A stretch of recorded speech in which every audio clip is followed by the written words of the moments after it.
Continuamos con la revista y usted está con nosotros pensando quizás que en su barrio donde usted vive la relación con sus vecinos es muy importante y se ha topado con vecinos incómodos. ¿Cómo me le ha ido? ¿Verdad que a veces hay que ver cómo los manejamos para que las cosas no se pongan complicadas y que cada uno pueda estar en su espacio viviendo su vida a su manera? Pero en ocasiones la manera en la que vive el vecino me afecta a mí o le afecta al otro. Y eso es lo que queremos abordar hoy.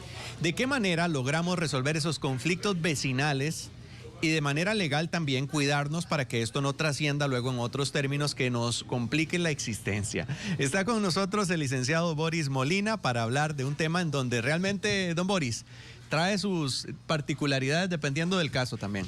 Muchísimas, Dani, muy buenos días.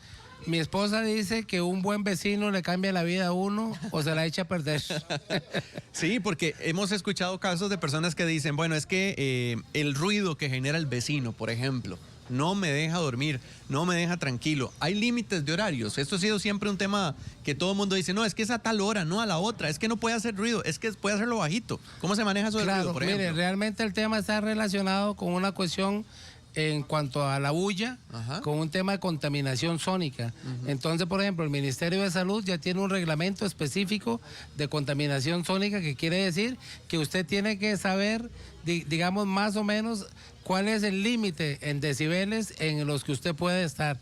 Ahí no tiene que ver el horario. O sea, si usted hace bulla a las 10 de la mañana, pero resulta que su vecino está en la paz de su hogar, tranquilo, y usted le pone un altoparlante ahí, por supuesto que le va a causar un daño a su salud, a su paz, a su tranquilidad. Entonces no tiene que ver el horario, tiene que ver el volumen, por ejemplo, en que se haga. Yo tuve la experiencia personal, Dani, de un vecino que no hablaba, gritaba, y entonces a la hora que fuese, ese hombre estaba gritando y él pensaba que estaba hablando, tenía un serio problema de audio, ¿verdad? Incluso yo, la primera acción que tomé fue recomendarle a una audióloga, porque yo le dije, mire, fulanito, usted lo que tiene es usted no sabe que usted grita, que usted no habla, y entonces era realmente un tormento, Dani, poder escucharlo a todas horas, y de feria era colega mío, entonces... ¿Y cómo llegaron a un acuerdo para poder resolver esa diferencia? Conversando, justamente, porque yo sí tengo una absoluta claridad, y esa es la recomendación que le hago a la gente, que cuando nos metemos en una discusión legal, el problema se puede extender muchísimo, porque recuerde que vienen las apelaciones, vienen las distintas distancias. Entonces, algo que podríamos resolver en 5 minutos entre los vecinos, si lo llevamos a la vía judicial o a un pleito administrativo, como sea, eso se nos puede extender mucho, porque los pleitos administrativos, ¿qué son? Por ejemplo, cuando presentamos la denuncia en el Ministerio de Salud, o en el Ministerio de Seguridad, todo este tipo de cosas, entonces que ya llegó la policía, que llegó un inspector, que llegó un carro de alguna institución pública, todo eso puede hacer más grande el problema entre los vecinos. A veces son cosas que no se solucionan fácilmente, pero en este caso que le pongo, sí, por dicha el colega aceptó la recomendación y fue donde la audióloga y se dio cuenta que efectivamente tenía un problema grave en este sentido, y ya no es vecino, pero si me está viendo, él sabe que por lo menos el asunto terminó en paz. Claro. Don Boris, estos son términos que uno desearía que todos los vecinos logren tener, pero correcto, hay momentos donde el vecino es muy sensible y no se le puede decir lo que uno piensa o lo que uno considera puede estarme afectando. En esos casos, algunos vecinos dicen, bueno, es que yo prefiero no hacer problemas. Yo creo que hay derechos también. ¿Cómo se manejaría en ese caso? Por supuesto, todos tenemos que tener claro que cuando estamos en la intimidad de nuestro hogar, todos los derechos se activan, pero principalmente los derechos humanos, los derechos constitucionales y los derechos legales, en ese orden. Entonces, un derecho humano, por ejemplo, es poder disfrutar de la salud en sentido pleno. La salud no es solo una cuestión física, es una cuestión emocional, es una cuestión ambiental. O sea, yo tengo que estar en la paz de mi hogar sin perturbaciones que vengan de otra gente que sean arbitrarias. O sea, si un chiquito está llorando en la casa de al lado porque el chiquito está enfermo, yo soy el que tengo que comprender que claro, ese padre o esa madre no pueden controlar esa actividad. Pero resulta que si el niño lo que está haciendo es un berrinche y los padres no hacen nada, entonces podemos llamarle la atención y decirle, mire, llámele la atención al niño.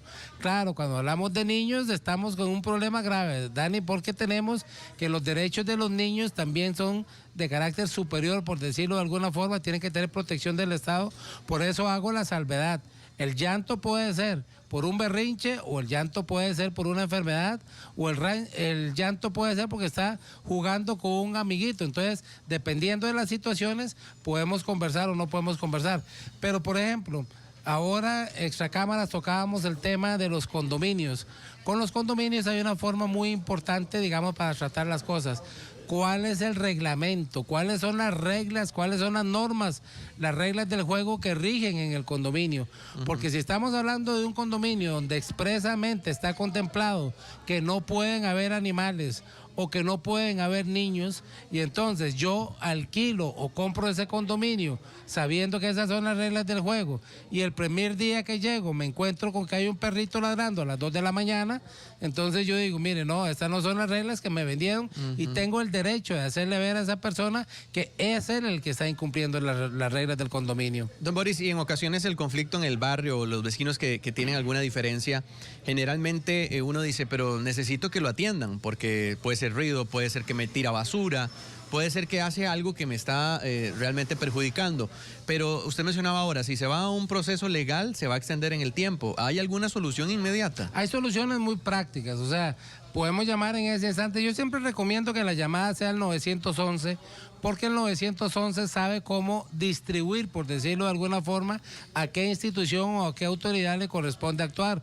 Podría ser el Ministerio de Salud, podría ser el Ministerio de Seguridad, podría ser la Policía Municipal, podría ser la Policía, digamos, administrativa, en fin. Hay que canalizar a cuál institución le toca. Podría ser el PANI, por ejemplo.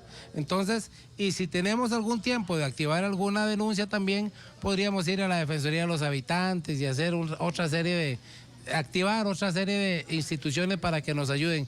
Pero en el instante, normalmente cuando sucede eso, si es un problema de bulla, si es un problema de escándalo en la calle, entonces Ministerio de Salud y Ministerio de Seguridad activan inmediatamente a su personal y nos pueden ayudar a solucionar el problema en el instante. Hay un grado también de tolerancia, porque me imagino yo que si ocurre una situación particular, no es que uno va a estar diciendo, voy a llamar ya para que me le hagan ahí, ¿verdad?, la intervención, sino como ver si realmente es una situación del vecino constante.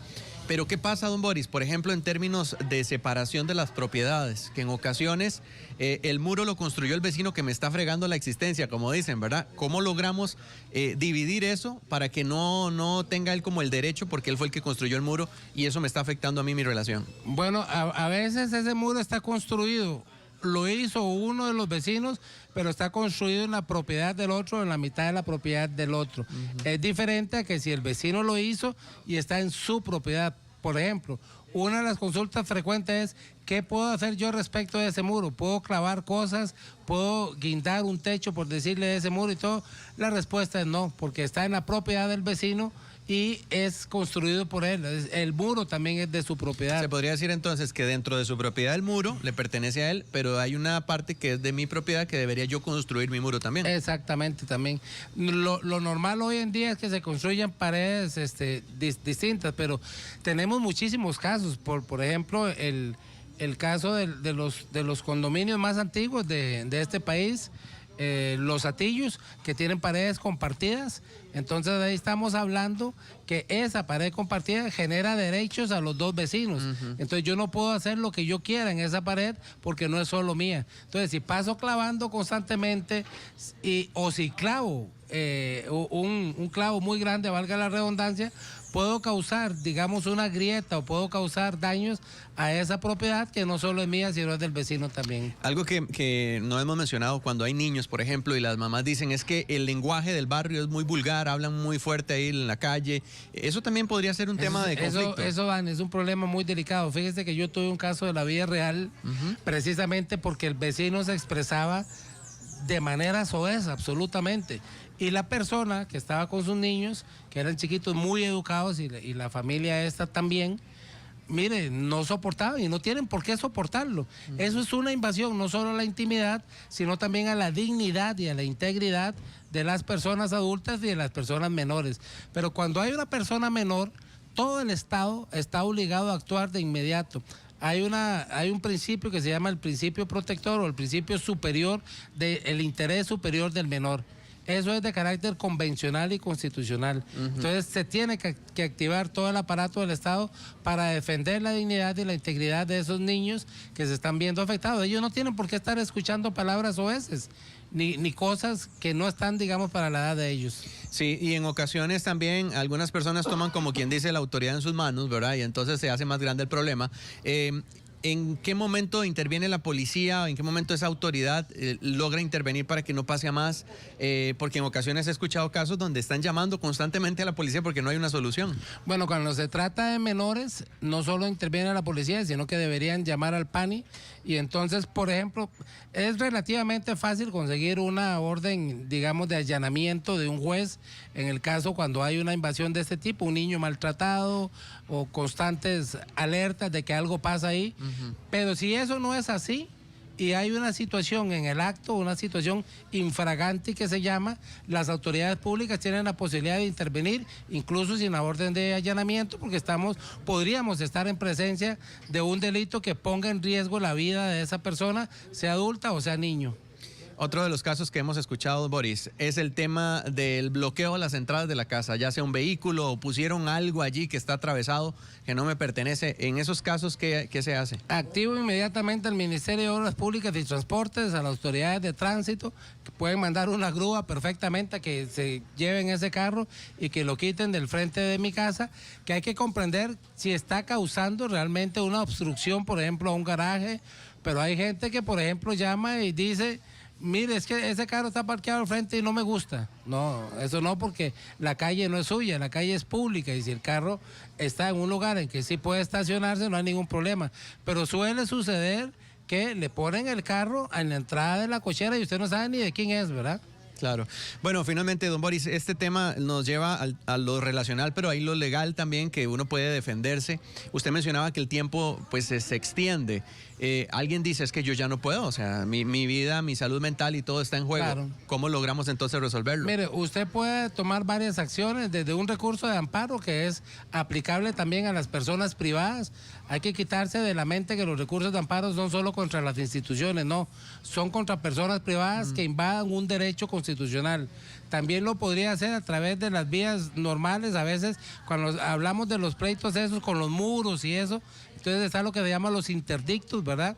Que es, digamos, un proceso relativamente rápido, pero también usted puede meter demandas por daños y perjuicios, puede haber delitos de por medio, entonces puede poner denuncias penales, puede hacer denuncias administrativas a la municipalidad o a los ministerios. Muy bien. Opciones siempre hay. Sí, es importante asesorarse y no dejarse llevar por el impulso, sin duda alguna. Boris, muchas gracias por acompañarnos. Siempre un placer, Dani. Bueno, y vamos ahora con Janet, que también tiene información para compartir con nosotros acá, para que ahora la revista le siga sumando esa variedad que nos caracteriza. Adelante.